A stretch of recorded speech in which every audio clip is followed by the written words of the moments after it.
বিগত 16 বছর আমরা দেখেছি যে এটাতে কোনো কাজ নেই। স্বায়ত্তশাসিত প্রতিষ্ঠানের মধ্যে এই বরেন্দ্র প্রকল্প সবচেয়ে বড় প্রকল্প ছিল, যাদের নিজস্ব বাজেট ছিল প্রায় 1000 কোটি টাকা, কিন্তু সেই বরেন্দ্র প্রকল্পকে ধামাচাপা রেখে দেওয়া হয়েছে। প্রিয় ভাই বোনেরা, আমরা এই বরেন্দ্র প্রকল্পকে চালু করতে চাই সঠিকভাবে। আবার এই এলাকার খালগুলোকে আমরা খনন করতে চাই, পদ্মা নদীকে আমরা খনন করতে চাই।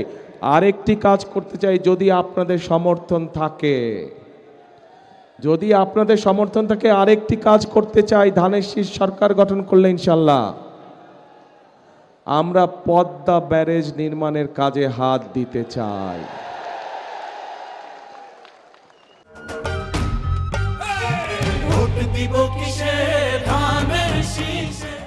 পদ্মা ব্যারেজ যদি ইনশাল্লাহ আমরা তৈরি করতে পারি, এলাকার মানুষের, পুরা এই এলাকার মানুষের উপকার হবে। রাজশাহী সহ নাটোর, চাঁপাইনবাবগঞ্জ সবাই ইনশাল্লাহ আমরা পদ্মা ব্যারাজের কাজে হাত দিব।